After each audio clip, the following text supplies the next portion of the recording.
Numbers 14. That night all the members of the community raised their voices and wept aloud. All the Israelites grumbled against Moses and Aaron, and the whole assembly said to them, "If only we had died in Egypt, or in this wilderness. Why is the Lord bringing us to this land only to let us fall by the sword? Our wives and children will be taken as plunder. Wouldn't it be better for us to go back to Egypt?" And they said to each other, "We should choose a leader and go back to Egypt." Then Moses and Aaron fell face down in front of the whole Israelite assembly gathered there. Joshua son of Nun and Caleb son of Jephunneh, who were among those who had explored the land, tore their clothes and said to the entire Israelite assembly, "The land we passed through and explored is exceedingly good. If the Lord is pleased with us, he will lead us into that land, a land flowing with milk and honey, and will give it to us. Only do not rebel against the Lord. And do not be afraid of the people of the land, because we will devour them. Their protection is gone, but the Lord is with us. Do not be afraid of them." But the whole assembly talked about stoning them. Then the glory of the Lord appeared at the tent of meeting to all the Israelites. The Lord said to Moses, "How long will these people treat me with contempt? How long will they refuse to believe in me, in spite of all the signs I have performed among them? I will strike them down with a plague and destroy them, but I will make you into a nation greater and stronger than they." Moses said to the Lord, "Then the Egyptians will hear about it. By your power you brought these people up from among them. And they will tell the inhabitants of this land about it. They have already heard that you, Lord, are with these people, and that you, Lord, have been seen face to face, that your cloud stays over them, and that you go before them in a pillar of cloud by day and a pillar of fire by night. If you put all these people to death, leaving none alive, the nations who have heard this report about you will say, 'The Lord was not able to bring these people into the land he promised them on oath, so he slaughtered them in the wilderness.' Now may the Lord's strength be displayed, just as you have declared. The Lord is slow to anger, abounding in love and forgiving sin and rebellion. Yet he does not leave the guilty unpunished, he punishes the children for the sin of the parents to the third and fourth generation. In accordance with your great love, forgive the sin of these people, just as you have pardoned them from the time they left Egypt until now." The Lord replied, "I have forgiven them, as you asked.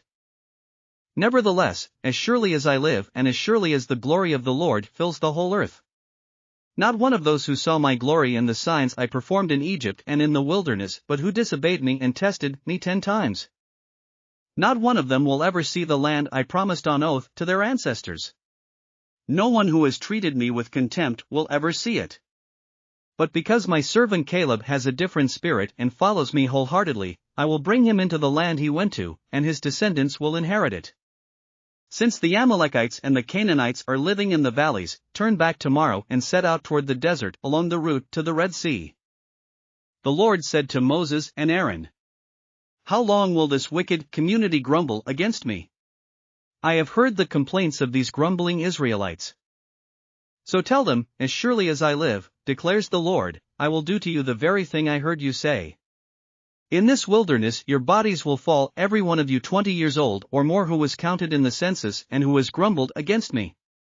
Not one of you will enter the land I swore with uplifted hand to make your home, except Caleb son of Jephunneh and Joshua son of Nun. As for your children that you said would be taken as plunder, I will bring them in to enjoy the land you have rejected. But as for you, your bodies will fall in this wilderness. Your children will be shepherds here for 40 years, suffering for your unfaithfulness, until the last of your bodies lies in the wilderness. For 40 years, 1 year for each of the 40 days you explored the land, you will suffer for your sins and know what it is like to have me against you.